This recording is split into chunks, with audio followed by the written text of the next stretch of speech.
ئەمە باکووری شاری هەمەدانی پایتەختی مێژووی ئێرانە. لە باخچەیەکدا مەزارێکی سەرسەوز کە بە 8 پای بەردین دەورەدراوە سەرنجت ڕادەکێشێت کە نەخشەسازیەکەی پێت دەڵێت ئەمە ئارامگەی هۆزان ڤانێکە کە ئەویش بابەتایری ئەوریانە.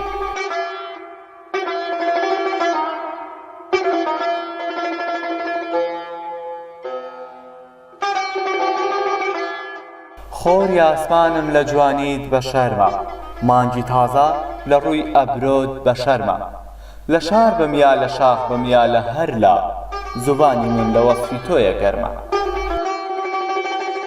شاعری قەرنی چوارم و پەنجم هیجری بوو. بابا تاهر یەکی لە ئارەفەی پەناوی ئیرانیە، خەیلی شاعری پێزڵات دەرەجەیەک بە ممتازی بوو. شێرانی ئەکسەرەن دووبەیتی بوو بە زوانی پەهلەڤیاتی دەری کە زوانی قەدیمی حەمەدان بوو، تقریباً بە زوانی لۆڕی بەلەکی. لە دوای ڕۆشنەژوورەوە بۆ ئارامگاکەی ئەم شاعیرە کە تەنیا یەک دەروازەی هەیە لە ناوەڕاستەکەیدا گۆڕی بابەتایر دەبینیت. لەسەر دیوار و لاتەنیشتەکانی چوارینەکانی هەیە کە وەک نەخشێکی جوانکاری هەڵواسراوە. هۆنراوەکانی ئەم هۆزانفانە بە فارسی نووسراوەتەوە، ئەگەرچی خۆی بە لوڕی زیاتر لە 402 بەیتە شعری هەیە.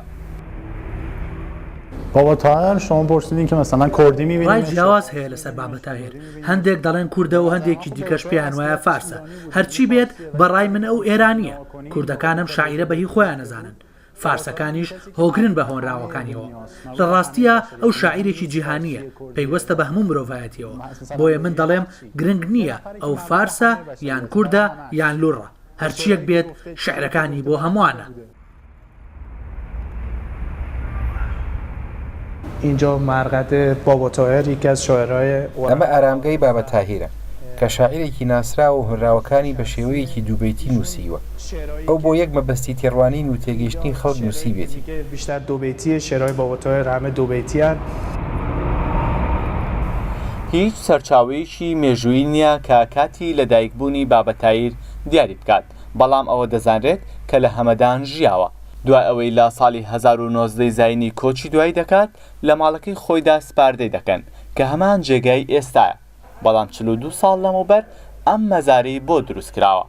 ئەوانەی سەردانی بابە تاهیر دەکەن خەڵکانی هەموو ناوچەیەکن کە دێنە هەمەدان.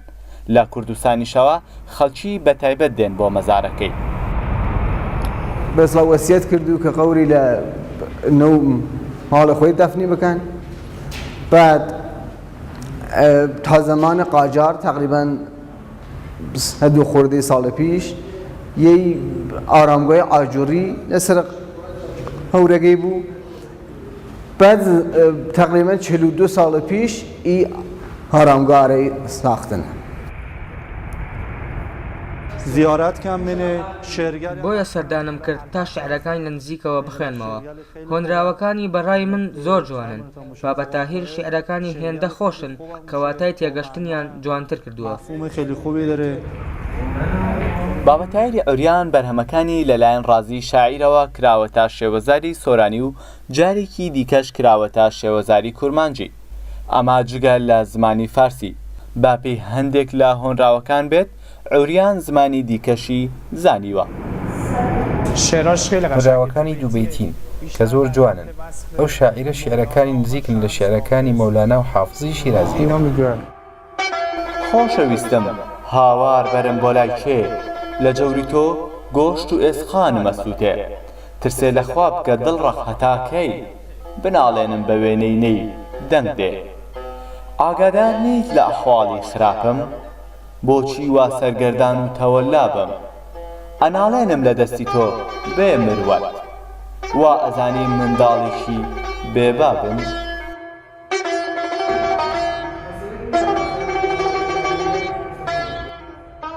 بابە تاهیری ئەوریان لە ڕووی هزر و ئاینەوە یارسان بووە. هەرچی نازناوی ئەوریانیشە کە خۆی بۆ خۆی هەڵبژاردووە بەمانای ڕوود دێت. لەو سەردەمەی بابە تاهیر تیایدا ژیاوە وەک کەسێکی زانا ناوزەند کراوە. هۆنراوەکانی بابە تاهیر لە چەرخی خۆشەویستی و ئاینی و نیشتیمانیدا دەسوڕێتەوە. بابەتایری هەمەدان ئەو شاعیرەی کە بەرهەمەکانی هێشتا لەناو خەڵکیدا زیندون، بۆیە ئارامگاکەی بۆتە جێگەی ئەو کەسانەی کە سەردانی شاری هەمەدان دەکەن، چونکە بەرهەمەکانی بۆ زۆرێک لە زمانەکان وەرگێڕراوە. چۆمان مەحموود، ڕوودا و